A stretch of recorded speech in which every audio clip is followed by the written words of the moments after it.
I'm Roy Potter, a former U.S. Army Lieutenant Colonel. Welcome to the Potter Expositor.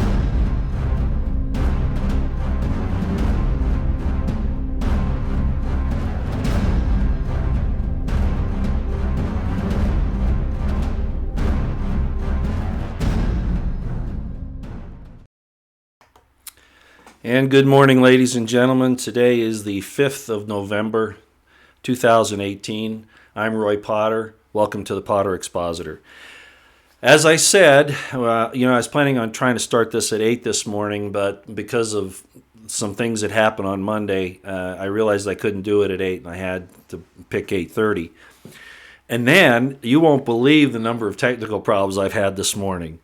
I can't even go into it, but my computer was doing some really strange things later last night. Matter of fact, it woke me up. Now, I don't keep it connected to the internet, but it turned itself on and did some wacky stuff. Maybe some Windows updates and things that were, on there. I'm not going to tell you all the details. All I'll tell you is this. 10 minutes ago, when I was doing my final tests to get prepared, my microphone just cut out. It wouldn't work. And I'm going, what the heck? So I got another microphone and I plugged it in. It still didn't work. So obviously the driver's gone. At least that's what it looked like. So what I did was I unplugged everything, turned the computer off, and then restarted it. At any rate, it took it the entire time before it got ready this morning. I went and I grabbed my phone, and in case I had to do the broadcast over my phone, I've got it here as a backup in case it needed to happen. I just want you to know that there have been a lot of crazy things happening this morning. So at any rate, here we are. It was basically a Herculean effort to get this up and running this morning. I'm wondering if there are others who are also having these types of technical problems. They're not totally wiping us out, and I'm not even saying that it's deliberate, but they're not totally wiping us out, just taking us off, but they're causing these problems definitely are difficult to deal with in the last minutes. So for what it's worth, so here we are. Thanks for coming. Thanks for everybody coming in. I do believe the chat is on. Let me double check and make sure with everything else that's been happening. I'm not sure. Yeah, it looks like it. There might be some interruptions in the transmission as normal. You know how that goes. But so far the signal looks pretty good, I think, for the most part. Okay, let's get right into it. I think I'm going to play a couple of clips today. Maybe not back to back, but I want you to see these. You've probably already seen them, okay? And I wasn't going to play them in their entirety. The Tucker Carlson one from Prager I will. And I hope Prager understands that I'm not trying to steal their copyright or anything. I'm just trying to get this information out, and I give them total credit for what I'm going to play for you next, okay? And this is Tucker Carlson doing a little advertisement on Prager. I want you to listen to this, and then we're going to talk about a few other things along with this, okay? Actually, I think I'll say this up front. They keep calling this invasion that's coming in a caravan, okay? And they keep calling illegal immigration and all these other folks that are trying to get in here as undocumented aliens or undocumented citizens or whatever, because it's all newspeak. It's all trying to change what it is.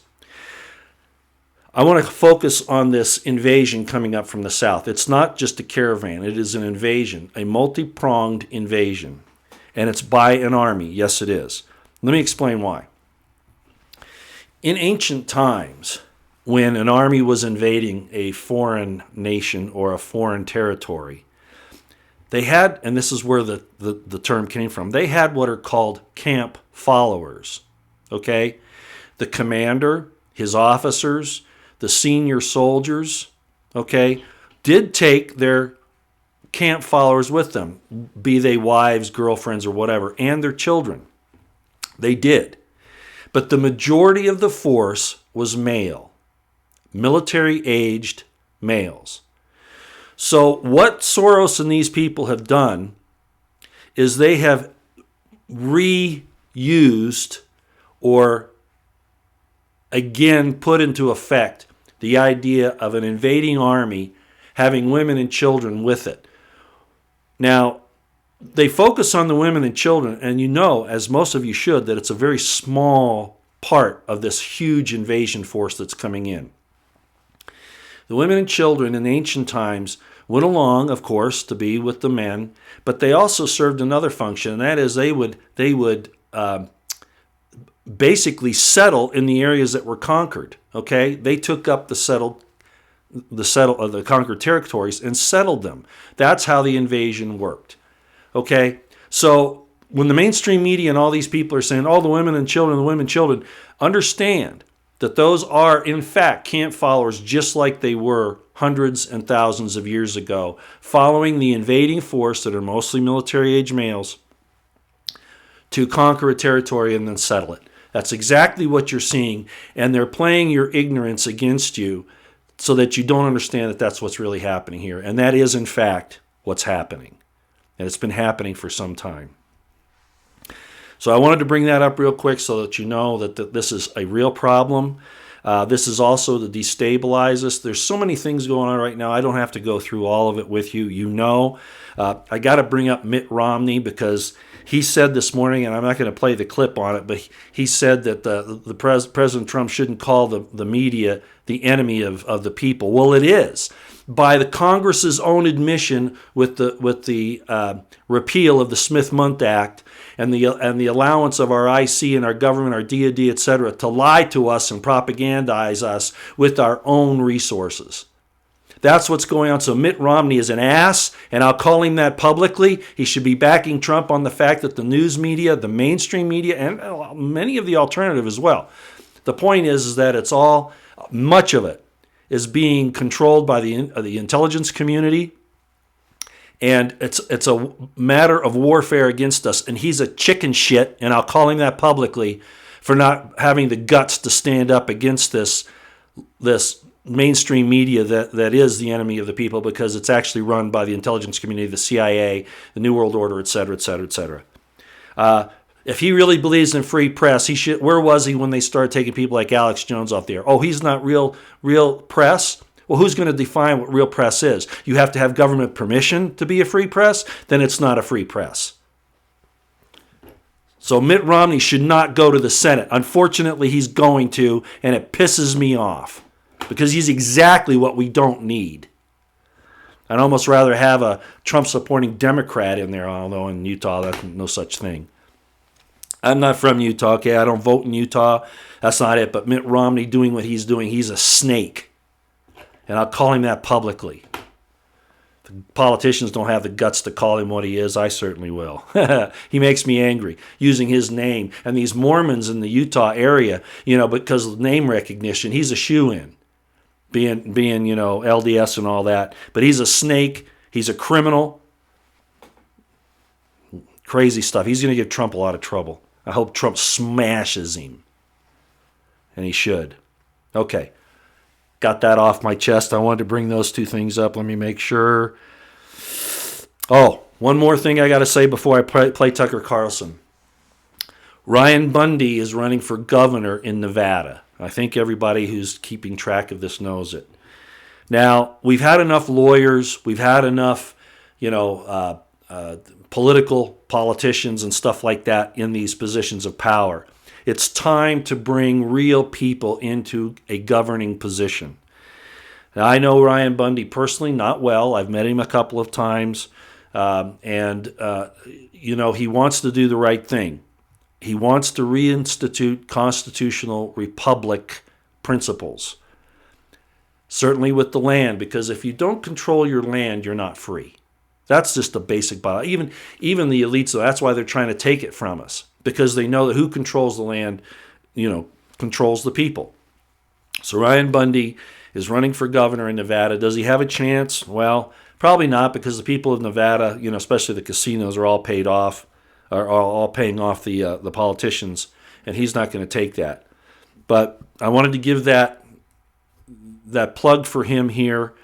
For what good it will do. I hope those of you who are in Nevada or who know people who are in Nevada will contact them and tell them to please vote for Ryan Bundy. Will that, take? Well, at any rate, just do that. Ryan Bundy is going to stand for constitutional principles and the Bill of Rights, and so I'd like to see a non-politician, a non-attorney, in a position like that. So I just want to say that, and he's shown extreme courage in the face of overwhelming deceit and lies and evil. And that's the kind of person we want to stand in a position like governorship. Anyway, I just wanted to put that out so everybody knows about it. Okay, let's go ahead and play Tucker Carlson. I want you to pay attention to this. You've probably already seen it, but I think it's important that we give Tucker a chance to say this. Prager, you, please accept my recognition of you as being the creator of this, and Tucker, of course, as well. But knowing what it is, I hope that you will allow me to use it under fair use, okay? And it's the whole thing, I'm afraid. Okay, here we go. Thanks, folks. Here we go. I recently watched a group of protesters, most of them young, denouncing President Donald Trump's immigration policies. They were waving Mexican flags and shouting, "Si se puede!" Yes, we can. This is now the rallying cry of the open borders left, but it wasn't always. In fact, I wondered if a single person at the protest knew where it came from. The slogan first became famous 50 years ago, thanks to Cesar Chavez. He was the founder of the United Farm Workers Union. When Chavez said, "Si se puede," he meant something very different. Yes, we can seal the borders. Cesar Chavez hated illegal immigration. He was Hispanic, obviously, and definitely on the left, but he fought to keep illegal Mexican immigrants out of this country. He understood that peasants from Latin America will always work for less than Americans will. That's why employers prefer them. Chavez knew that. As long as we have a poor country bordering California, he once explained, it's going to be very difficult to win strikes. In 1969, Chavez led a march down the center of California to protest the hiring of illegal immigrant produce pickers. Marching alongside him was Democratic Senator Walter Mondale and the Reverend Ralph Abernathy, the longtime aide to Martin Luther King. 10 years later, Chavez dispatched armed union members into the desert to assault Mexican nationals who were trying to sneak across the border. Chavez's men beat immigrants with chains and whips made of barbed wire. Illegal aliens who dared to work as scabs had their houses firebombed and their cars burned. Chavez wasn't embarrassed about any of this. He bragged about it. No matter. Chavez remains a progressive hero. President Obama declared his birthday a commemorative federal holiday. It's an official day off in a half a dozen states. There's a college named after him and dozens of public schools. Cesar Chavez's life is a reminder of how much the left has changed and how quickly. Until recently, most Democrats agreed with Chavez. They opposed unchecked immigration because they knew it hurt American workers, and they were right. One study by a Harvard economist examined the effects of the mass migration of Cuban refugees to this country in 1980, the so-called Mariel boat lift. He found that American workers in Miami with a high school education saw their wages fall by more than 30% after the refugees arrived. If you believe in supply and demand, this is not surprising. After the fall of Saigon in 1975, Democratic Governor Jerry Brown opposed letting Vietnamese refugees into California on the grounds that the state already had enough poor people. As he put it at the time, there's something a little strange about saying, let's bring in 500,000 more people when we can't take care of the 1 million Californians out of work.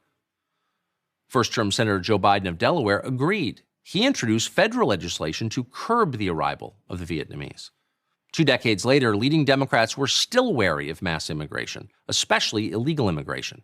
As Bill Clinton put it in the 1995 State of the Union address, Americans are rightly disturbed by the large numbers of illegal aliens entering our country. The jobs they hold might otherwise be held by citizens or legal immigrants. The public services they use impose burdens on our taxpayers.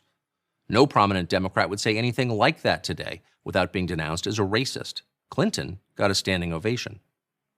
As late as 2006, there were still liberals who cared about the economic effects of immigration, legal or illegal. Immigration reduces the wages of domestic workers who compete with immigrants, explained economist Paul Krugman in the New York Times. We'll need to reduce the inflow of low-skilled immigrants. Mainly that means better controls on illegal immigration. That same year, Senator Hillary Clinton voted for a fence on the Mexican border. So did Barack Obama and Chuck Schumer and 23 other Senate Democrats. Not anymore. 20 years after Bill Clinton told Americans they had the right to be upset about illegal immigration, his wife scolded the country for enforcing border controls. So what changed? Not the economics of it. The law of supply and demand remained in effect. It's not a coincidence that as illegal immigration surged, wages for American workers stagnated. What changed is that Democrats stopped caring about those workers, about the middle class, really. Why? Here's the answer in 4 simple facts. 1. According to a recent study from Yale, there are at least 22 million illegal immigrants living in the United States. 2. Democrats plan to give all of them citizenship. Read the Democrats' 2016 party platform. 3. Studies show the overwhelming majority of first-time immigrant voters vote Democrat. 4. The biggest landslide in American presidential history was only 17 million votes. Do the math. The payoff for Democrats? Permanent electoral majority for the foreseeable future. In a word, power. That's the point, no matter what they tell you. American workers be damned. I'm Tucker Carlson. Thank you for watching this video. To help keep PragerU videos free, please consider making a tax-deductible donation.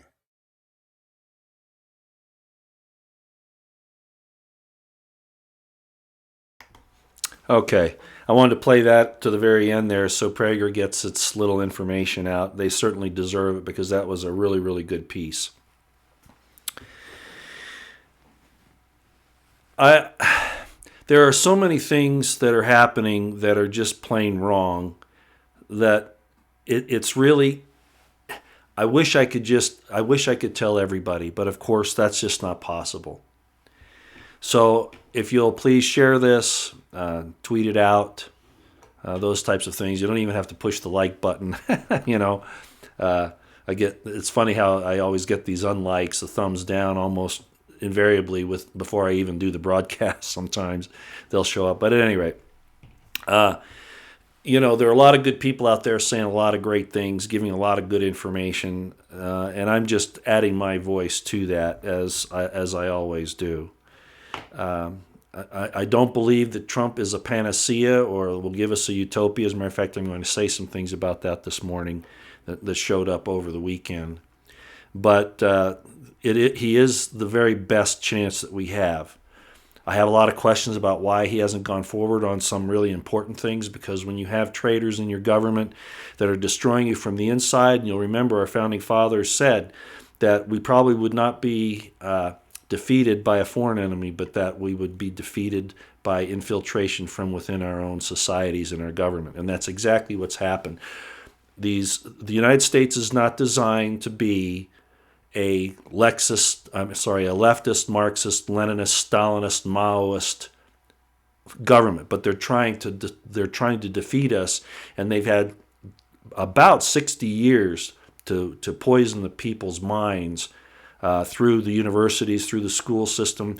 We've allowed the public schools to take control of our children without oversight over the public school system. The federal government got involved, of course, Department of Education, all that nonsense, and the local control has been lost. We are no longer a republic. Remember, republic means down close to the people. In other words, no central power far, far away, but governing closely. That's what it means by a Republican form of government, not the party. And unfortunately, the federal government has taken too much of that away. Actually, almost all of it. And trying to reverse that is going to be very difficult because the people have gotten used to it. They think that's normal, and it's not the way it's supposed to be. It's very dangerous, and we have to stop it. So I hope you appreciated what Tucker had to say there. He did a very good synopsis of the history, and I thought it was absolutely important to put that out. And again, thank you, PragerU and Tucker Carlson, for doing that. Very succinct, very powerful piece. It was absolutely necessary. And you all can go to the website there, the YouTube channel as well, and reshare that. I think that would be a great idea. Along with Tucker Carlson, I want to play something that Mark Levin did. Now, a lot of you also probably saw this on Hannity the other night, and I've seen other people play it, but I feel like that I would be wrong not to put it out as well. So let's play this piece from Sean Hannity's program with Mark Levin talking about this election and what's going on. You know, it's no longer about ideology, and I've talked about this before. It's not about the ideology of the government can take care of things as the Democrat side, as opposed to the Republican side, the conservative side, which is that government should be as limited as should be totally limited. You know, only the things enumerated in the Constitution. Now I know that we have rhinos and other people that are actually Democrats in disguise or leftist Marxists in disguise. I understand that, but if they want that kind of a government, they need to go somewhere else where it has it. As I mentioned, with the illegal immigration that's going on and with this invasion that's happening, not a caravan, but an invasion by an invading army, okay, they are trying to conquer our way of life. They are trying to conquer the perfect law of liberty. They want to control everything about you. Yes, 5G is going up all around us. You know, the surveillance grid, the panopticon is going in, and it's very disturbing to see all of this because the people that are running it are the people that are trying to take Trump out and all of the conservative constitutional republic supporters in the nation. Believe it, when Bill Ayers of the Weathermen said that they wanted to basically imprison and possibly kill up to a third. That's about what it is with the population change. It was about a third then, it's about a third now. A third of Americans. And they're serious about that, and they've done it everywhere that they've gone. So let's play this thing from Mark Levin. I think you need to see that as well. And I'm sorry I'm doing a lot of this. I want to give thanks again to Sean Hannity and Fox News for this, using it under fair use, and of course Mark Levin with his excellent review of this, and he shows passion, and Tucker Carlson can say these things. I've seen him get upset a few times and get kind of passionate, but nothing like Mark Levin. Mark Levin really feels these things. So let's listen to Mark. Okay, here we go. To CRTV's Levin TV, the host of Life, Liberty, and Levin. Wow, you had big ratings this weekend right here on the Fox News channel. I call him the great one, Wonderful. Mark Levin. We missed you a couple of weeks, and we're glad you're back, my friend. Let's talk the election. Thank you. Well, you know what? It's time for we, the people, to stand up for ourselves, for our families, for our faith, for our country, for our party, and for our president. You know, the media have interposed themselves in this election, Sean.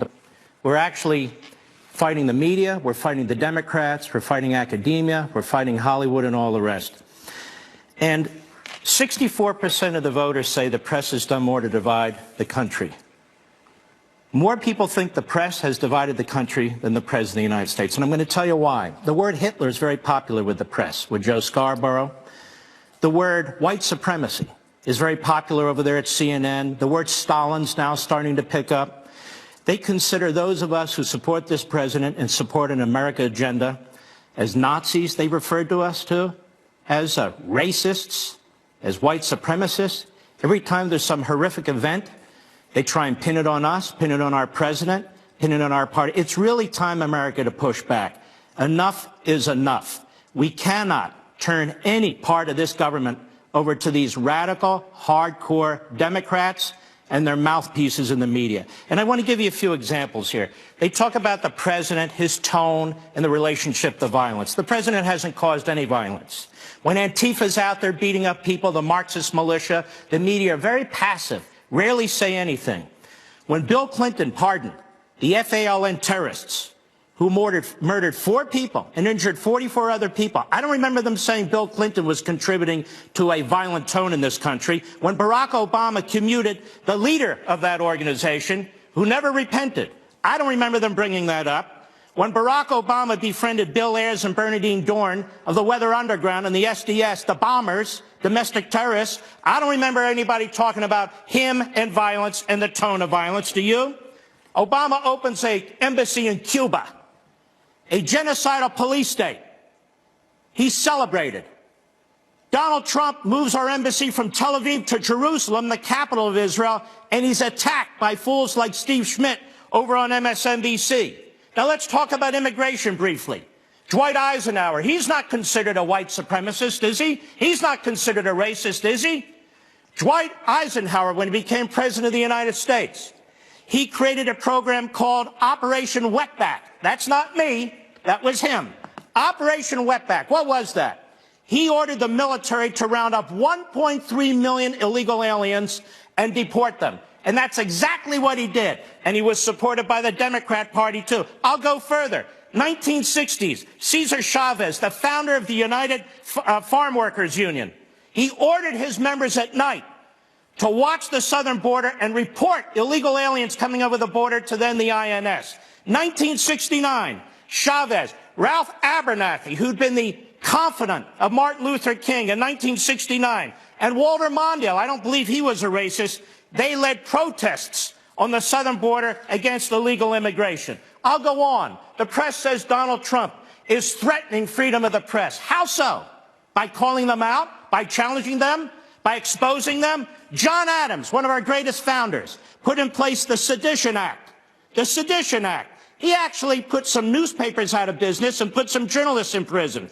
Abraham Lincoln put out an executive order. They shut down almost 300 newspapers and put journalists and editors in prison. And not only that, the great progressive leader, Woodrow Wilson, he had the Sedition Act of 1918, did the same thing, put some journalists in prison and some of his opponents.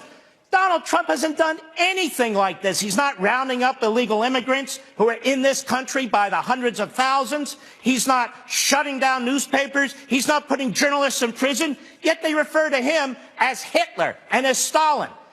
And then we have this policy where we separate children from their parents who come here illegally, not because we want to put them in cages like Obama did, but because we want to protect these children from coyotes, from kidnappers. You got to sort them out and figure out who's who since they're here illegally. And they said, well, he's putting them in internment camps. Actually, it was Franklin Roosevelt who actually put Japanese Americans and Americans of Japanese descent in internment camps. They don't call him Hitler. They don't call him Stalin or anything of the sort. And I'll even go here. They attack our president. They say a womanizer. They bring the Stormy Daniels in front of TV, left and right, left and right. This president has been our president. He's conducted himself in the Oval Office with great acumen. Great acumen. Now, people are laughing. JFK was having affairs constantly in the Oval Office in the White House with an East German spy, with a mob boss girlfriend, with a 17-year-old intern, and he was outdone by LBJ. We don't talk about that stuff. How come? Because our goal, you see, is to trash the President of the United States. The media in this country, America, is campaigning against you, campaigning against your values, campaigning against your virtue, against the Declaration, against the Constitution. And you have a rare opportunity every now and then to show yourself, to stand up and say, we're not putting up with this anymore. We're going to protect our country. We're going to protect our values, our institutions, our party, and our president. And most of all, ourselves. You're sick of being called Nazis? You're sick of being called racists? You're sick of being called white supremacists? Then you need to vote. And you need to vote now if you have early voting, and you need to vote Tuesday, and you need to be your own precinct captain and bring out 4, 5, 6 people and make sure you vote. Because here's the deal. If more of us vote, we win. If less of them vote, they lose. Very powerful, like I said, and absolutely necessary. Both the Tucker Carlson from Prager University clip and the Mark Levin clip from Sean Hannity, the links are in the description box below.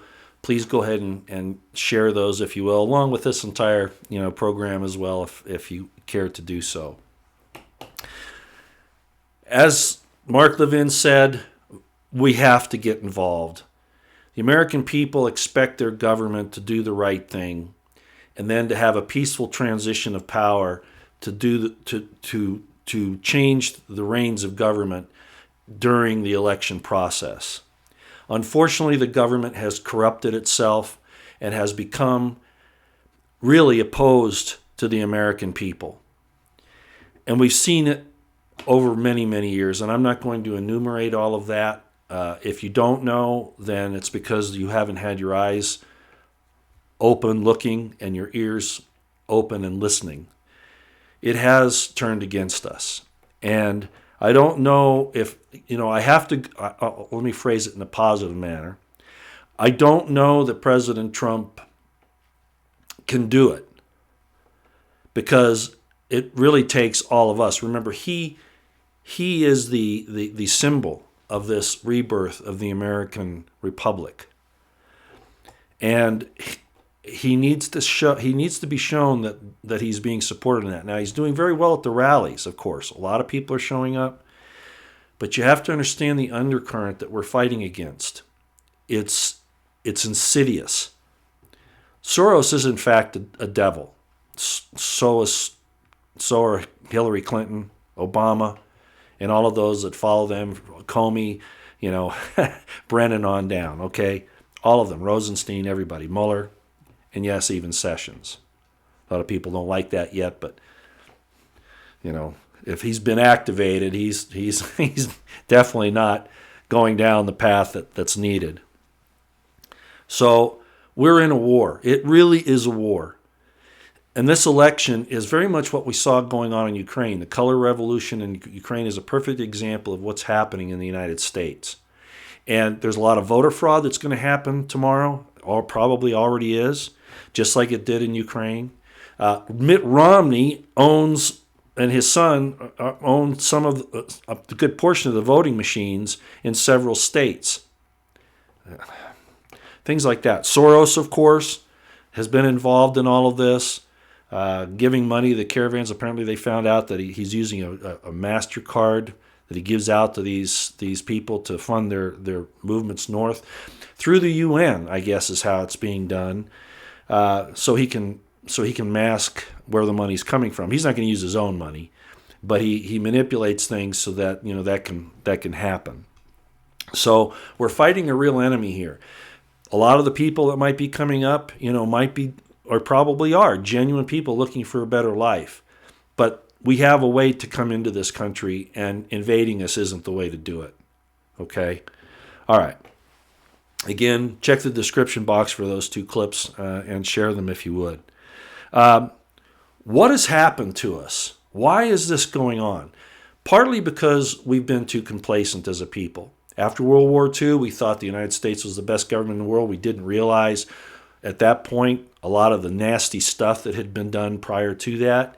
Partly because the media went along with the intelligence community and the Department of Defense and et cetera in painting this picture that we were really, really great. Well, the late 40s and the 50s and even on into the 60s were a very good time. We really did prosper at that period of time, but that's also when the insidious invasion, the beginning stages of it occurred. So what's happened? Corruption, because the government's here to protect the American people, in theory, against criminals, against invasion, those types of things. And unfortunately, the government itself has taken part in supporting programs from the UN and in our own country. For instance, the repeal of the Smith-Mundt Act as just an example, to control and to manipulate and to rule over in a tyrannical fashion the American people. The Congress, remember, repealed the Smith-Mundt Act, knowing, and then gave the IC money to continue to propagandize the American people. So the Congress is complicit in this. And of course, Obama was too, because he signed the bill, all of these things.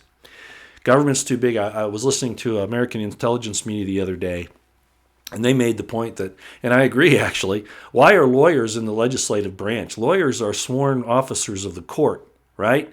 So they're on the judicial side. I'm beginning to believe that Betsy and Thomas are right, or Douglas, I guess is his real name, that lawyers should not be permitted to be in the legislative or executive branches. I agree with that. I think that's absolutely right. That's why we're in the difficulty we're in, because lawyers get corrupted easily.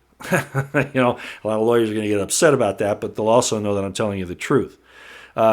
Shakespeare said, in one of his plays, the first thing we do is kill all the lawyers, because even Shakespeare knew how bad they were. You get one lawyer in a town, he's the poorest man in town. You get two lawyers in town, and they're the richest men in town. And the American people just don't get that. So we should, just like we don't want dual citizenship, somebody holds dual citizenship in the United States and another country, to hold public office, elected public office, or a bureaucratic official position, or really any government position where they make policy, etc. That should be illegal for anybody with dual citizenship to hold public office, either elected or appointed or hired. It's hurt us, but Congress has done that to us, and unfortunately, the presidents have signed those bills because they wanted other things in the bills. You know how they play that game, but it's really time that this ends.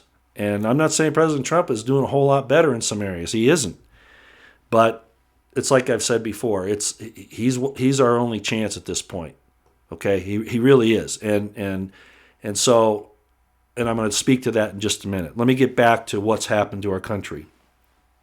Corruption in the government and in the people themselves, with the stuff that we've been filtering into bringing into our brains on television, entertainment, etc. It's all changed us. By stealth, they've done this, saying, well, the government cares about you and we have to do this because it's to protect you. It's always to protect you or to protect the children, that type of thing. So it's a stealth move. Plus, when they come in, they act like that they're supporting the Constitution, right? They take the oath of support and defend the Constitution of the United States, when in fact they don't. And unfortunately, there's no way, at least there hasn't been, someone who's willing to do this, to enforce people who take the oath of office to conduct themselves in a constitutional manner. Now, right now, there's a writ of mandamus that has been submitted to Chief Justice Roberts of the Supreme Court. Now, the writ of mandamus is one way to force public officials to do the constitutional thing. What it means is we command or we insist. It's Latin. Mandamus means we. It's the possessive. Mand, in other words, command something to be done. And what it does is it's supposed to be used to enforce government officials into doing a constitutional job. So there is a way to do it, but you need the help of the courts to do it. And unfortunately, Chief Justice Roberts isn't really that good of a guy. He's proven where he was in the Obama thing and in many other stuff. The healthcare Obamacare deal. But at any rate, so this is before them right now. Again, I heard this on AIM. I really like them because they keep us up to date on some of these good things. I suggest you go subscribe to them. I know there are some things that people don't like, but so what? There are things I don't like about CBS and all those, but I still access the information to see where they are, okay? So at any rate, this writ of mandamus is before Chief Justice Roberts now, and he's supposed to act on it. And it's basically due to election fraud and some things in the patent office, is my understanding at this time, the corruption in the patent office, that they're actually stealing Americans' inventions, declaring them national security, not paying them, and even in some cases killing them to shut up, because I guess they give them commands, orders, whatever, that they have to be silent about the acquisition of those defense secrets or whatever. And so basically they're hurting the American people on another level, and that goes back to Britain and some other things. I don't want to get into that here, but that's stealth. Okay, it's come in and it's corrupted us along with the corruption that's already there. Incrementalism. It's like the boiling frog thing. If you drop a frog in boiling water, of course they're going to jump out. So you don't do it all at once. You do a little at a time. And we've seen that, and there's been nobody there to stop that. Not the courts, not the legislature, not really. And President Trump is the first one who's actually rolled some of that back. It's never been done before, as far as I know. I think Kennedy tried it, and look what they did to him. So incrementalism. Over-criminalization, in other words, making everything a crime, okay? Natural things that people do to survive, to exist, to thrive, etc., become criminalized. However you feel about marijuana, it's not called a weed by accident. It grows everywhere. It's a natural herb. I don't use marijuana. I don't have any use for it. But I know people who need it because of their medical condition, or it's better than alcohol. And I know there's some other problems. Apparently it can mess up your brain if you get too much of it, but so can alcohol. So anyway, the point is incrementalization. The encroachments on the Second Amendment that we've seen, the Fourth Amendment, okay? The Second Amendment, the right to keep and bear arms, okay? And the Fourth Amendment, the right to be secure in your person's property, papers, etc. All of these things incrementally on the basis of national security and your protection, your security, they keep closing the gap, right? And they're going to take it all away eventually. The First Amendment is now under an incredible amount of attack.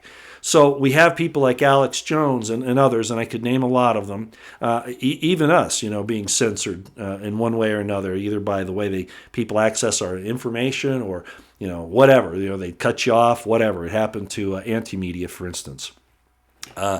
You have to have some kind of government approval to tell the truth. Okay? No, we need, despite the fact there might be alternative media outlets out there that are not giving it the way it should be, neither is the mainstream media.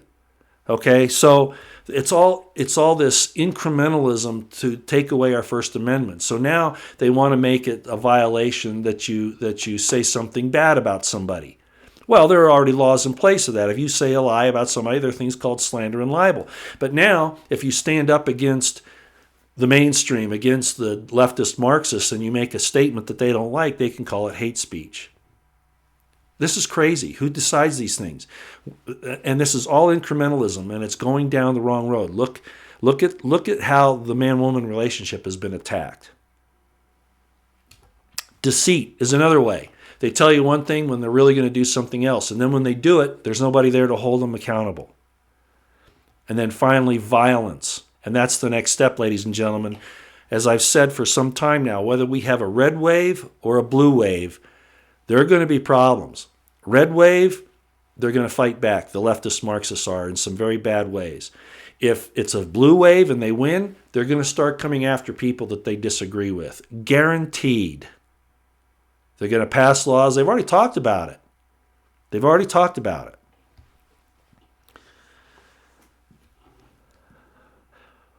One of the things I'm very concerned about is that to try to maintain order, to try to go after the criminals as an excuse, we are militarizing our police. Very bad idea. Very, very bad idea. This is a win-win situation for the New World Order and the deep staters. Because the American people want to have good police. We know that they can be corrupted. But they hand us, the deceivers hand us this alternative where they help criminals, they help invasions, they do these things to get us to say, oh, we need the police to help us or the military. President Trump, I'm afraid, is too far down that road. I don't like his support of a militarized police. I don't. It's very dangerous. What he's doing on the border is excellent. Yes, that needs to be done. It's sad, but it needs to be done. But militarizing the police is a very bad idea, and it increases the deep state power and state power and the police state in general. And I don't like what I'm seeing there, and it is one of the things I'm concerned about. Yes, I want to support law enforcement, but not when they are corrupted and they violate the very principles they're supposed to be protecting. The first people that should come up and say something about the violation of constitutional liberties, God-given, constitutionally protected liberties, are the police. They should be the ones to say, you can't do that, and we'll come and arrest you for violating that person's rights and that type of thing. But you never hear that, at least not very often. So those are things that do concern me. And since I'm on this right now, let me go this way. You got to get out and vote, ladies and gentlemen. I'm not sure that voting straight Republican is always a good thing, but in this situation where we're in this war, it's almost being forced upon us. I've used that similarity with the Lord of the Rings, where the King of Rohan says that he doesn't want to fight, the people coming from Mordor, the armies, and that he's going to try to make some peace or whatever, and then King Aragorn says to him, well, whether you like it or not, war is upon you. And that's where we are.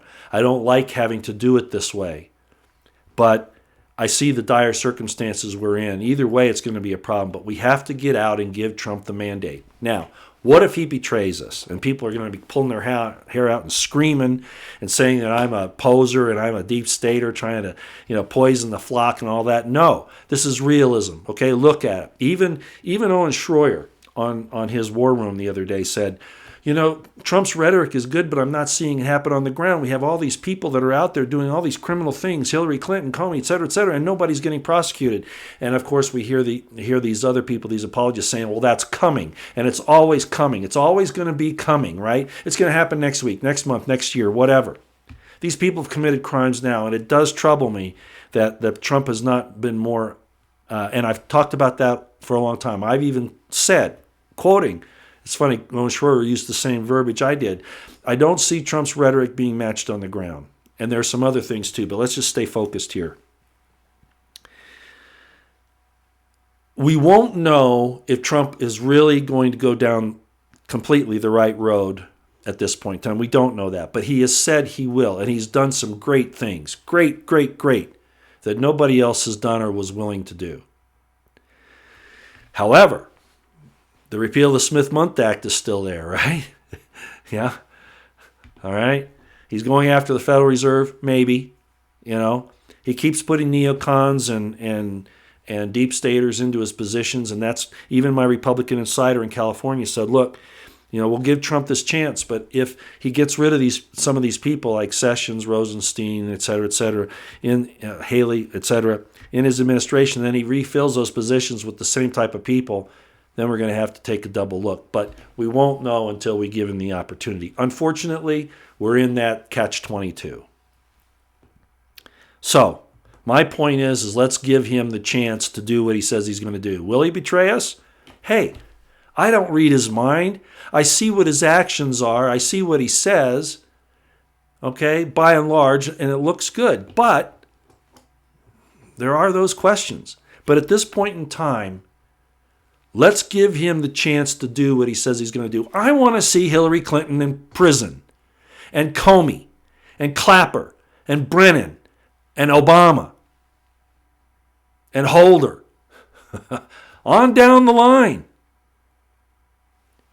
Is that a dangerous thing? And Soros. Soros should have been SWAT teamed by the Delta Force already. He's not just a political manipulator.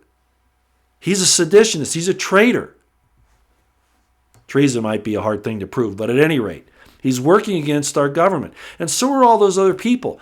And there are those that are saying, oh, well, the mass arrests of these people are going to happen after the midterms. You've been saying that for at least a year now. Next month, this summer, this fall, whatever. Okay? I'm from Missouri. Prove it to me. I want to see it. So we'll see if, as my prayer goes, that Trump will have the power of discernment and the courage to do it. Let's see if he goes after these criminals. Let's give him the mandate that he needs in this election tomorrow to say, yes, go for it. We're going to back you. Then if he betrays us, well, we were in that position anyway. One of the things he said, remember when he was running the campaign, he says, I will never lie to you. And then just this weekend, Owen Schroyer brought it up. He was asked about if he'd lied to us, and his answer was,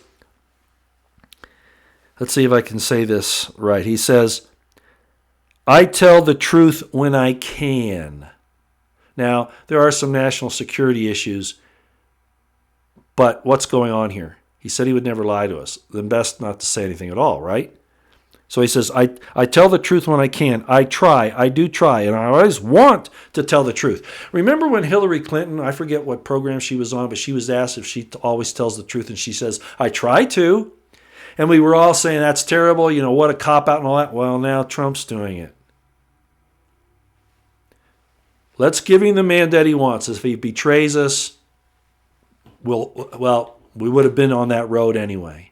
But we've got to show him that we're giving him the chance. Who else is out there taking on the deep state, the intelligence community, calling the fake media, or the news media, the mainstream media, fake news and the enemy of the people? He just hasn't taken it the next step and say, and it's being directed by the deep state and the intelligence community, his own CIA.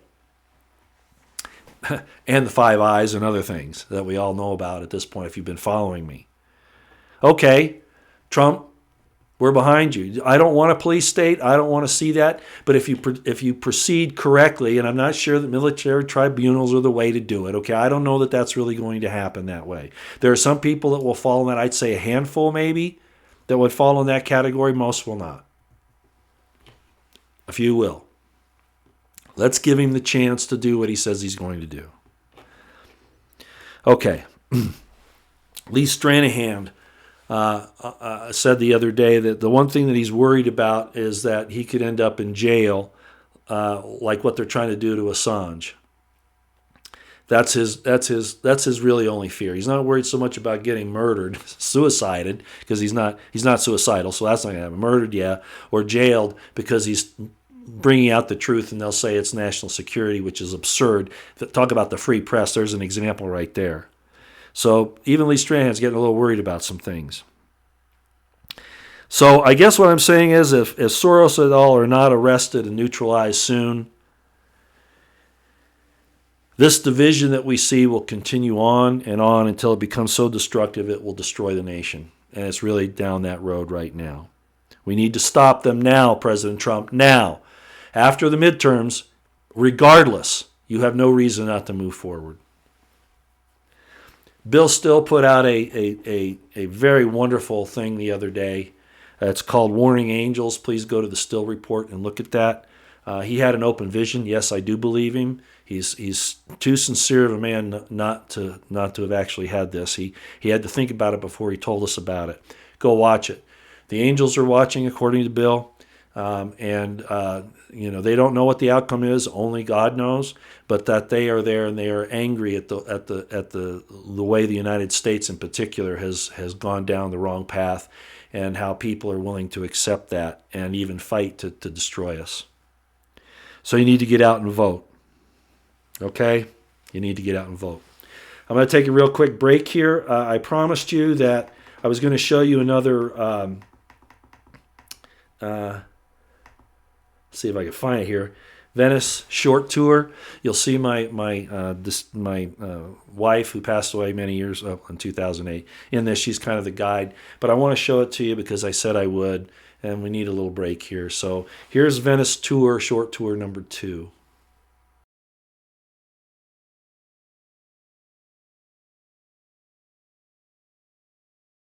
One of the outside of St. Mark's.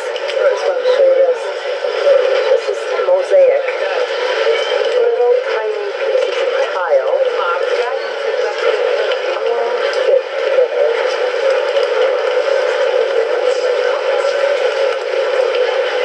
It's really nice.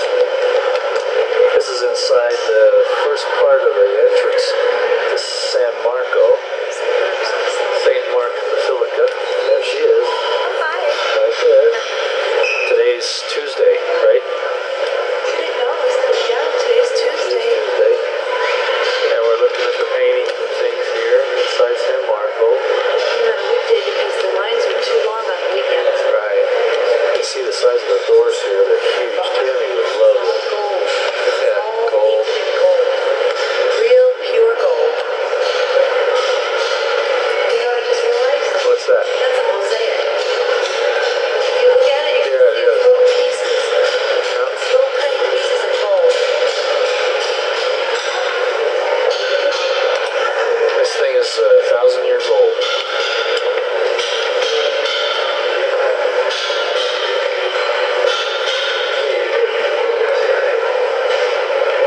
Okay, like I said, just a short break. I'm going to try to do this, fairly often. As I said, I've been to a lot of places, seen a lot of things. Next time, I'll probably show you a short on Verona during that same time period we went to Verona, which is, of course, where Shakespeare wrote about the Romeo and Juliet story, and you might find some things interesting in that as well. We'll probably do that next time. Okay, I'm going to move over to the chat now, okay, because I've been ignoring you in case you have some things you want to bring up. And again, I just want to say, please get out and vote this time. And if you're inclined, and I hope you are, I hope you see there are a lot of mean, nasty folks out there who are calling for violence against Trump supporters, against the constitutional republic, and all of that. We need to stand against that. This is like the war in heaven, ladies and gentlemen, if you know anything about that. I mean, the similarities in this entire thing are just mind-boggling to me. And this is at least Western Europe and the United States. It's almost worldwide. Pardon me. It's almost worldwide.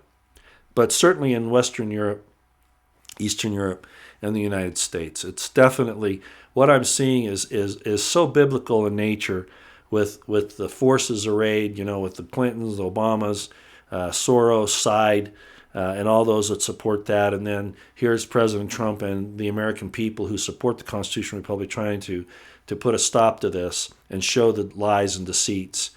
And the people on the other side of that, on the Soros, Clinton, Obama side, those folks who stand against those principles that we hold dear, and even worse, they are corrupting mankind sexually, transgenderism, etc. And yes, I'm going to say it. The corrupted laws, what now replaces life, liberty, and pursuit of happiness, and the Bill of Rights, and it's now about they get to tell your sons and daughters when they're young that they get to pick their gender. That's now the new freedoms. This is absolutely out of control. Okay, let's see what everybody's saying. All right.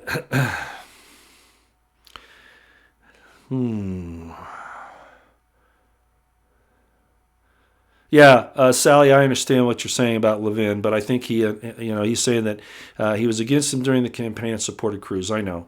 But I think Levin is starting to see what's going on now. That's an interesting thing here. Somebody brought up the still thing. Let me go back to that. Roy, the Bill Still video is stunning. Then he backs it up with a voicemail. Yes, absolutely. I've really liked Bill Still. I've followed him very closely now since I first found out about him. I don't know, a year or more ago. I have a lot of respect for him. When he does make an error, he basically he comes right out and admits it. And then explains why, and then kind of, continues on. I really have so much respect for him. So, yeah, I saw that, and I was just amazed. And I do believe it. I have a son that has had some open visions. And no, he's not crazy, okay? And I've had some similar things. I don't talk about them very much, but I have. I certainly don't know the answer to all things. I know what my hopes and dreams and faith are, but, at any rate. Yes, it is okay. Circle the wagons to love your country. It is. And love it enough to say when it's wrong. So when you love somebody, you give them hard love, right? And that's what we're doing now. We got to tell our country that they're fouled up, they're messed up, they're snafu'd, they're foobarred, right? If any of you have been in the military, you know what those are about.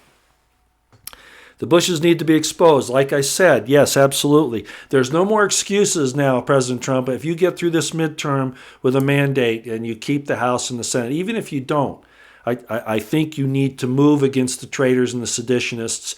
The people who did 9/11, which of course include the Bushes, the Muellers, the Cheneys, the Rumsfelds, the Comeys, etc. All of those people, Silverstein, all of them.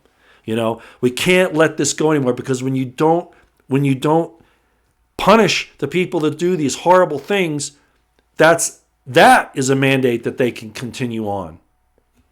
They have to be collared. They have to be. Soros, all of them have to be collared.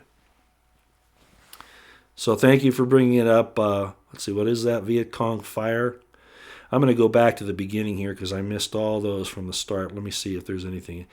Denise James asked, "Did I see Monograph's latest tweet?" I've been very disappointed with Twitter as of late. There are a lot of good people on there with a lot of good information. There are. I'm not saying there aren't, but I haven't. If you've noticed, I haven't been very active on Twitter. I've answered a few DMs, but I'm probably not even going to do that much anymore. Not to put down the people that are very kind, very loyal. I don't have a problem with people that disagree with me on issues. That's not it. But I'm tired of the infighting. I'm tired of the name calling. I'm tired of the false accusations, and not just against me. It's not a majority of the messages. No, it's not. But it's pretty disgusting, actually. And I know where the sources of those are. For instance, the horrible lies that have been told about Monty, about Mike Cernovich, Jack Posobiec. It's funny, all these people that Q attacked. Here I am bringing up Q attacked last January, right? They attacked Mike Cernovich, myself, Posobiec, and Coulter, along with Tracy Beans and Dr. Corsi. And I defended Tracy Beans and Dr. Corsi at the time, and I still would under the circumstances. But at any rate, the point is that these lies, subterfuges, false accusations, they get so much steam on Twitter. They get these, and if that's the type of people that are in America, if that's what we've come down to, and it's always been a problem, but if that's really where we are now, there's no hope for us. You have no discernment, those people that engage in that, and plus it's wrong. It's not just gossip. It's slander. It's libel. It's bearing false witness. And frankly, Twitter just disgusts me by and large. So at any rate, just to let you know. Okay. Let's see what else we got here. For some reason or other, I can't get this thing to move right. Let's see. Tree climbing, the toughest thing in life to do is to get truth from your government. It shouldn't be that way. Remember, the people are the final authority. And we've got it upside down. The government thinks we serve them, and it's really supposed to be the other way around. I realize that there are some balancing issues there, but it's gone too far now where the government is a dictator. Already it is. Hello, everybody. Frank Zeppetta. Hello from Arizona. Hi, how you doing? Let's see. Government is organized crime. Yeah, it is. George Washington said, government is a dangerous servant and a fearful master, or something like that, right? And that's right. And it is open to corruption because the positions of power are attractive to sociopaths and psychopaths. And that's why you have the Constitution to chain them down, and we've let that go. We just trust the legislature to just do whatever. And more writs of mandamus should be issued on all of these government workers, all of them. What I saw at Mundy Ranch really disgusted me. And that's been that way. Look at Waco, look at Ruby Ridge, look at the Murrah Building. Yes, no, that wasn't just Timothy McVeigh. He was a front guy. He was the patsy. 9/11, and we could go on and on. Okay, let's see. Jay Sparks, I'm not sure what you're talking about. Sorry, it's past when I was talking there. Yeah, more now. I think we need to stop calling them caravans. Opus Focus, more UN-funded caravans on the way, means to traffic children and drug source, etc. Yeah, I agree. Let's not call it a caravan anymore. That's whitewashing. It's sort of like saying undocumented citizens, all right? This is an invasion. This is an army, as I said at the beginning of this. This is an army being financed to invade us with camp followers, a very few women and children following. And then they concentrate on the women and children. That's been a military invasion tactic for centuries. This is an invasion. That's what it is. It's not a migrant caravan. It is an invasion being funded to destabilize and cause problems in our country, which it won't take much to push us over the edge if we allow this to continue. Trump needs to say, I've had enough, and meet it with military force. No, I don't want to see him fire tanks and weapons at unarmed people. But they can't come across without some very serious consequences. Okay.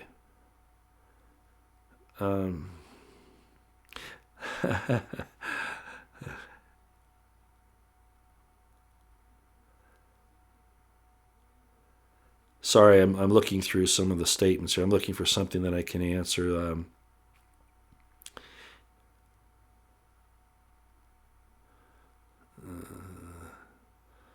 lot of good comments here, but we kind of touched a lot of this.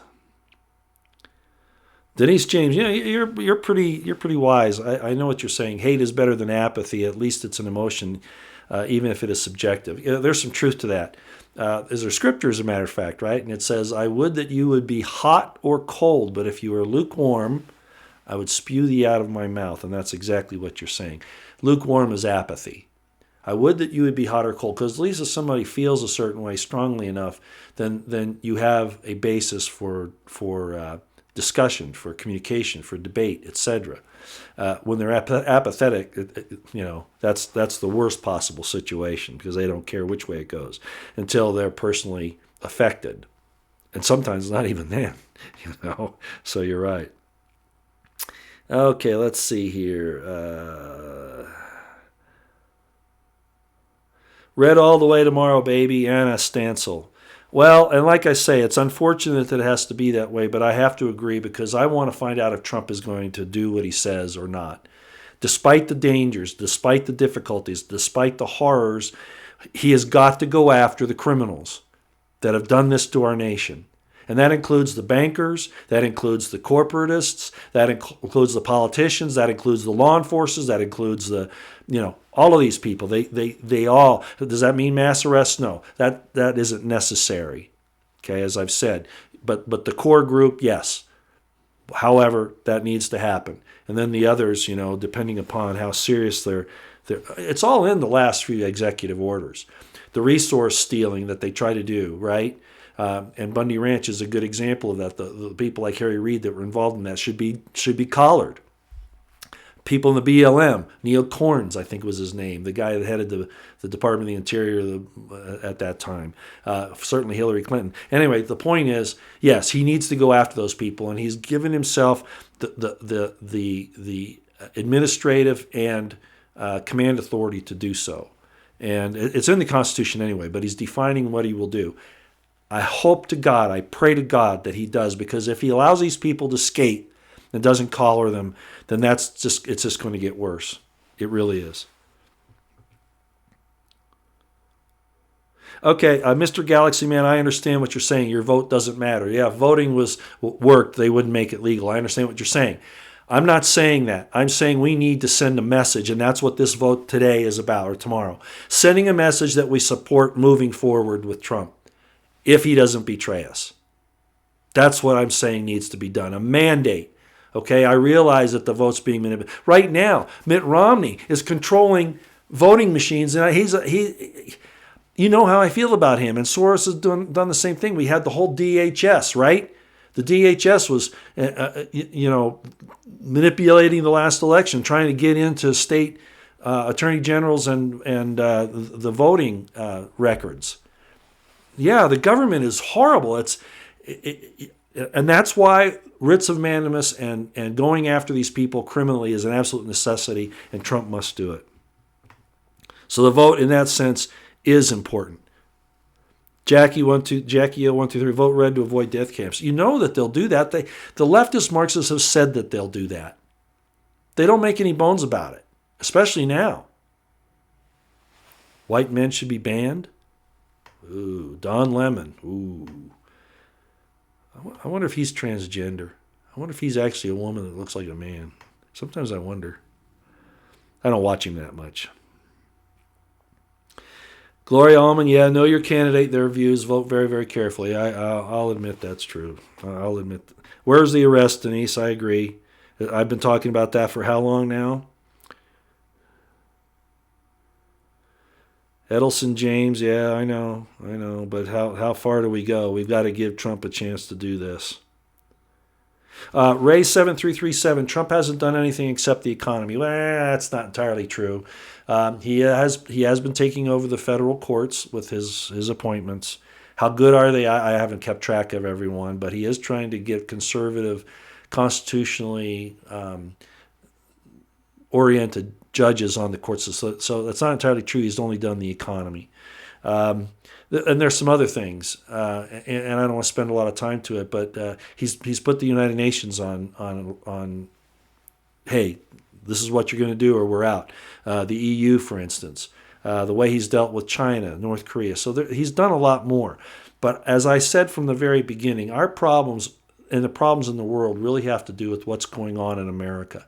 If you don't clean up your own house first, you can't call out somebody else for a dirty home, right?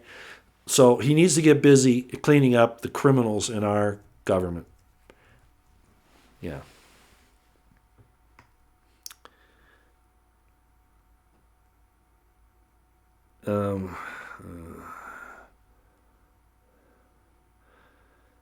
Okay. Well, it looks like you guys are having a lot of discussion amongst each other, and that makes me happy.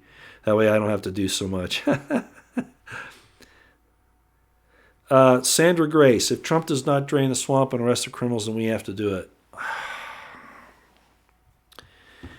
See, that's the problem. The way that this entire thing has been structured, that's going to be very difficult.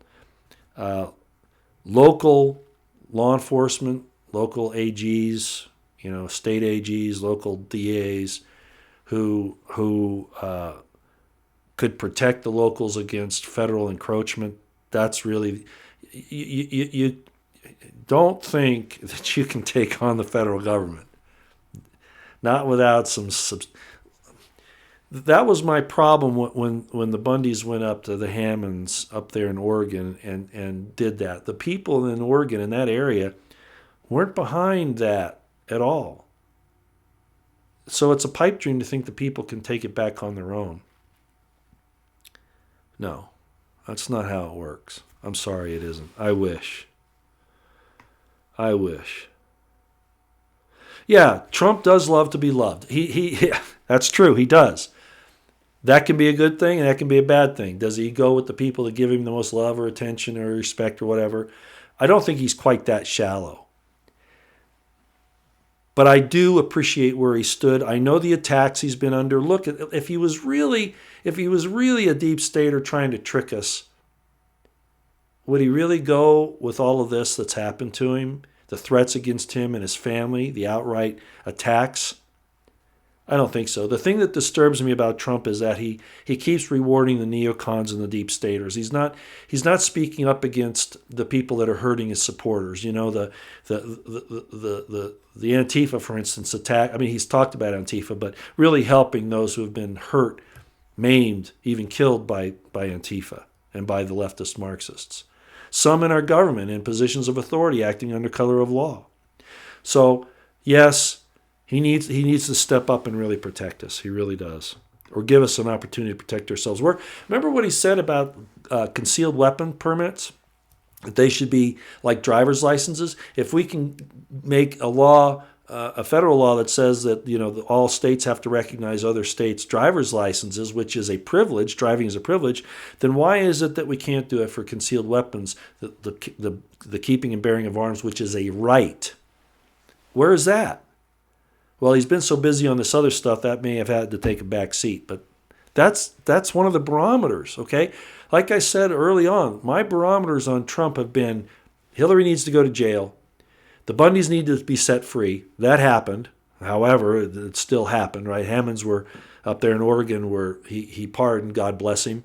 He knew what was going on there. His first executive order, December 21st of last year, addressed this whole stealing of resources and all that, which is what the Hammond Ranch thing was about in the Bundys, okay? And then, of course, the other thing I could throw in there, I haven't really mentioned it before, but it certainly fits there, is the Second Amendment. And now the First. Look at the attacks on the First Amendment.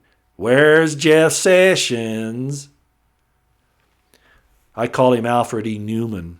I got in trouble. A friend of mine the other day, I won't go into the details, but I called Sessions the dopey guy, from Mad Magazine, Alfred E. Newman, and I guess I shouldn't have used the word dopey, but that really fits. It really does. That's what he looks, just like Alfred E. Newman from Mad Magazine to me, exactly like him, even acts like him.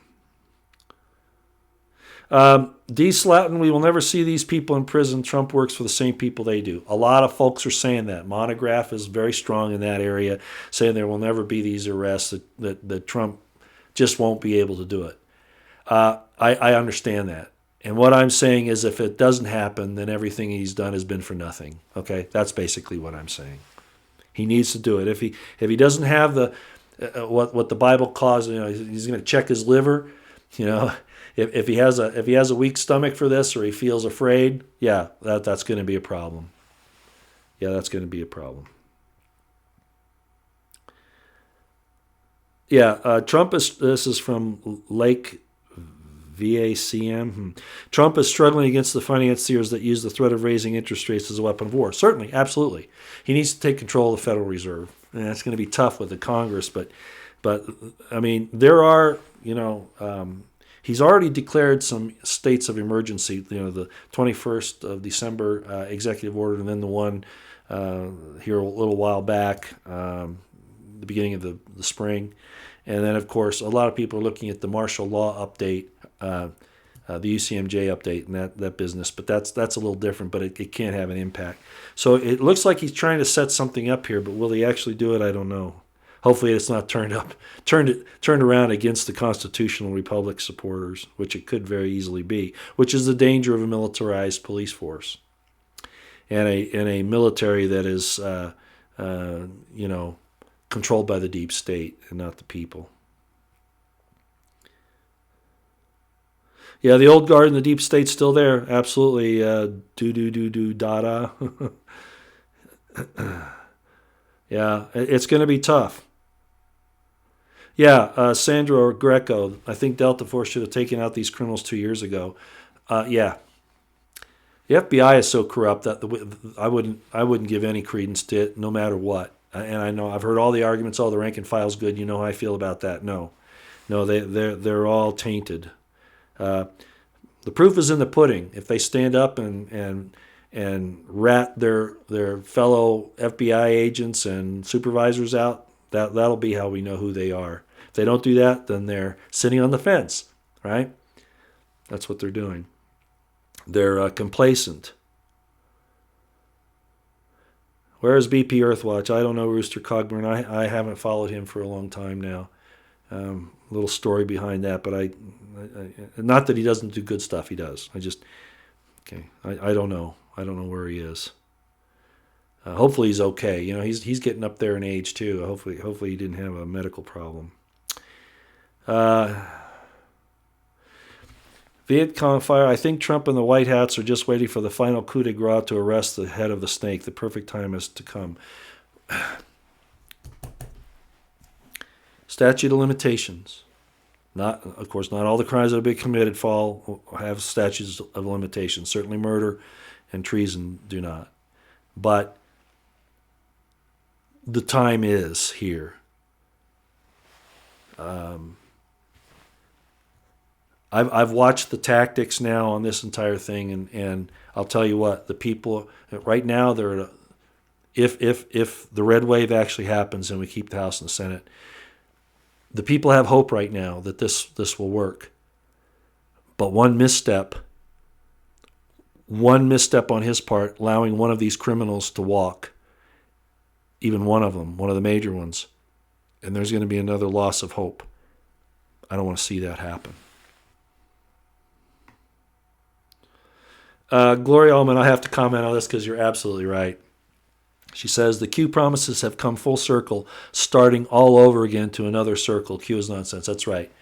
If you understand what she's saying, all the things that they predicted that were going to happen late last year and earlier this year that didn't, now they're saying those things are going to happen now. That's really hedging your bets. You already know where I fall on the Q thing, so I'm not going to go any further than that. Yeah, Michael Powell, and I appreciate that. RP. I do not think anyone who wants the Constitutional Republic restored is giving up on anything here, but we do deserve the right to hold feet to the fire, etc. I understand, and I'm frustrated, and I think you can see that. That's why I say I'm giving him this chance. I'm giving Trump this chance, and we have to get behind him and say, yes, that's what we want. We are a constitutional republic, and what the people say, the leaders do. So let's give him the reason to do what we want him to do by telling him to do it. Okay?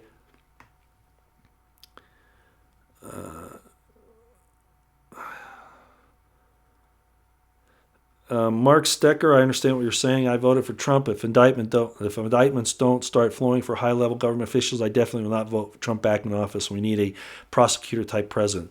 Pray tell who that will be. Who will that be? Rand Paul? Rand Paul's too soft. You know, I really like him. I really like his position, but he's not a commander. I'm sorry, he just isn't. I don't know who that will be. I agree, but I don't know who it would be. Honestly, I don't know.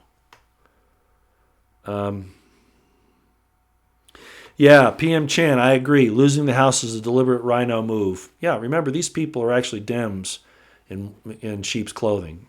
You know, they're hand in hand with the people that want to corrupt our government and take advantage of us and all that. So, yeah, you know, I don't trust Ryan. I don't trust McConnell. I don't.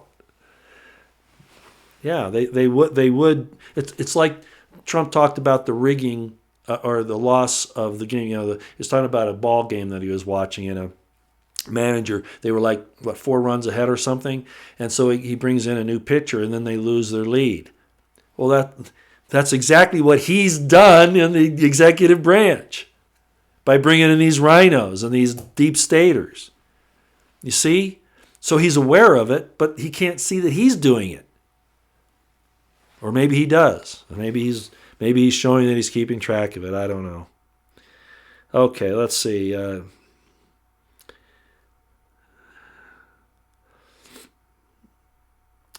Who is Lee Stranahan?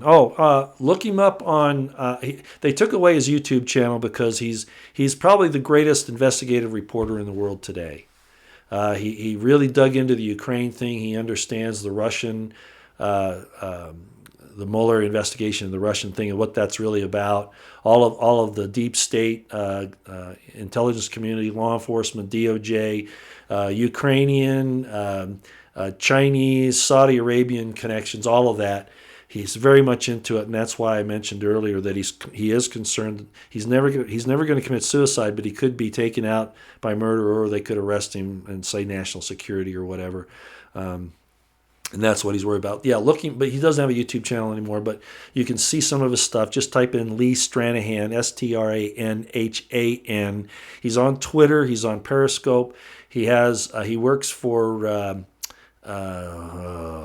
the Russian thing. Sorry, I forgot the name of it right now. Somebody will probably remember. But you just look him up on the internet, and you'll see. Great guy. Does a lot of good research, and I don't think he's ever been wrong because he double checks everything. He's such a thorough researcher. So check him out. Yeah, he's very good. Okay.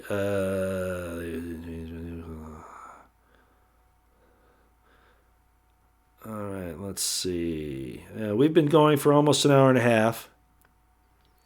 Division is key to the demons. Tamara Wallace, absolutely true. And look how they've divided our country. We no longer talk about standing up for the rights of somebody else. I mean, some of us do. Many of us do. But now the thing is, if you don't agree with me, then I need to shut you down. That's where we've gone. It's a form of murder, and that'll be the next step. That's why I say violence is in the future. Lloyd Woodward, if that's true, they say Trump won or was selected, not elected. I realize he was the NWO pick, not Hillary. Hillary has done some crazy things, and maybe even those that support her have some questions. But even if they did back Trump, even if they did, he is doing things that they don't like. Okay, just think about that. Okay. Let's see. I'm going to run down through the list here real quick. If I miss an important question, I'm sorry. Rooster Cogburn, thank you for that blessing for my Carol. Thank you very much. You know, she was Democrat. I told you that before, right? So I don't have a thing against Democrats, but she wasn't against violating the Constitution. As a matter of fact, she was very much against the TSA, for instance, and their procedures at the airports. You know, she was a Second Amendment supporter. Certainly freedom of speech. But she thought the government could solve some problems. She did kind of support the climate change thing that Al Gore came out with, and that was a source of discussion, sometimes pretty loud discussion between us. I don't know where she'd stand on it today if she were here. I think she was smart enough to always look things through and to check them out, so she probably would have realized that that was a scam in the long run. Okay. Let's see here. I don't want to go much over an hour and a half, so I'm trying to bust through here. Just seeing if there are any questions I can. Oh, Tina Fisher. Oh, you bless you. Breaking my heart, Roy. The wife is more beautiful than all that art. I agree. I agree. Don't bring tears to my eyes now. I got a job to do here, right? Got a job to do. Venice is swampland. Oh, it has been for 1,000 years almost now. Oh, yeah. Venice was, you've heard of the Black Venetians and all that, the Doges and all that. Yeah, yeah. Venice was a seat of some really bad stuff, evil, actually. But it is a beautiful city. There is a lot of, I don't know if most of you know, I show you the churches and stuff there. But the churches were actually hotels. A lot of people think they weren't even really used for worship. A lot of them were hotels. They were built by the rich people trying to outdo each other. This guy had built something that was really fancy, and this guy over here built something bigger and better, and then this guy built bigger and bigger and bigger and better and better and better. And they were actually hotels for people that were traveling. That's really what they were. It's kind of funny, really, when you look at the history about it. So, Black Knight of God, God bless you and your family, Roy. Thank you very, very much. Thank you very much, man. And, yeah, Trump wants media to investigate Hillary. Tim Beale. That ain't going to happen. But I think what he's doing there is he's pointing out their unwillingness to actually do investigative reporting.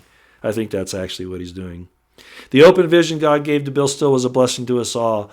Absolutely. Absolutely. And I love you, Bill. I do. And I love the way he starts out. I'm still reporting, it sounds like I'm still reporting on the coup.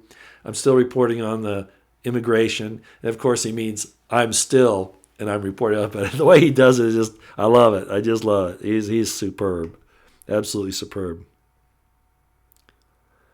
Okay.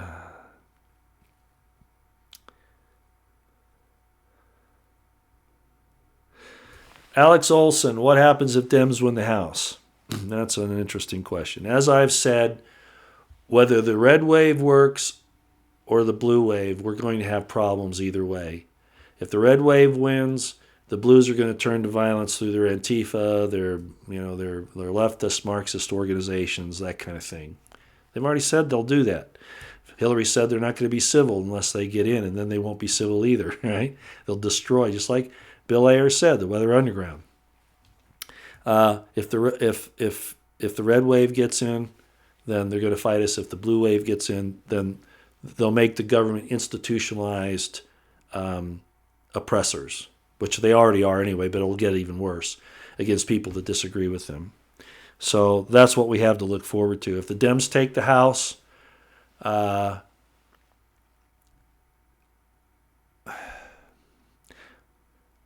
not going to say I'm afraid of what will happen, but all of those things that you want to happen will become extremely more difficult. Extremely more difficult.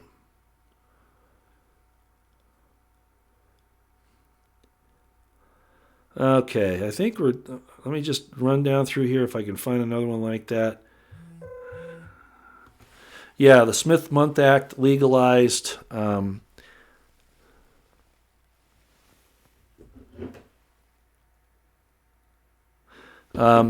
Interesting. My daughter just said it. Wanted me to ask everybody: have you seen "Death of a Nation" by Dinesh D'Souza? "Death of a Nation" by Dinesh D'Souza, who I met at Bundy Ranch, by the way. Go see that movie. That's very true. That gives you a really good history on what's going on here, and the way the Democrat Party in particular has the way they used to stand. It was like Mark Levin and Tucker Carlson talked about, and how they switched their pretenses to look like they're something other than what they really are, and rewrote history or have tried to, and they've been pretty successful at it. Okay, I think we're done. I want to thank everybody for coming. Remember, I'm not going to do a live stream tomorrow morning. Okay, that was for today. Tomorrow, I want you to go vote. I want you to get active. We talk about what can we do? What can we do? What can we do? Well, this is what we can do. Okay, go out and vote, even if you're not in a battleground state. Make the numbers to support Trump. Give him every reason to do the right thing, to move forward. Then if he betrays us, understand, the sin is not on our head at that point. Do you understand? Let him have what he wants, and if he betrays us, the sin is on his head, not ours. Okay? Maybe God will step in then, if not sooner. All right? Keep your eyes on the horizon, your ears to the ground. Keep your situational awareness on high. Remember, they want to hurt us. The leftist Marxists want to hurt us. That's their goal, one way or the other. I hate to be that blunt about it, but that's where it is. So they've shown their hand throughout history. Okay? Just the case. God bless you. God bless yours. God bless the Constitutional Republic of the United States of America and the Second American Revolution. And of course, God bless Donald Trump in all of his righteous endeavors. And may the Spirit of the Lord give him the spirit of discernment that may descend upon him as the dews from heaven, that he will know the difference between the right and the wrong, and have the courage to do the right thing. All right, ladies and gentlemen, you got it, right? Get out and vote tomorrow. Have your voice heard. Watch for voter fraud. Watch. If you see it, report it.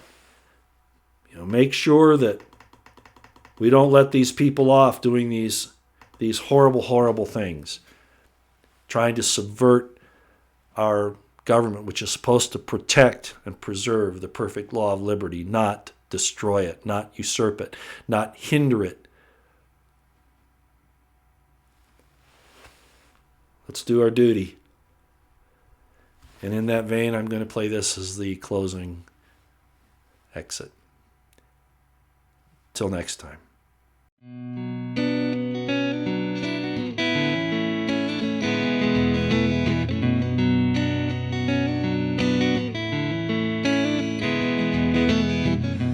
I am not afraid of you. You will not slow me down or stop me now. The hand of God won't be resist and rest assured, I'll bring it down. I'll make you wish you'd never been born. I'll make you wish you'd never been born. And all of this will turn to rest just as soon as the rain is dry. I'll be the last one standing up, and you will suffer for your foolish pride.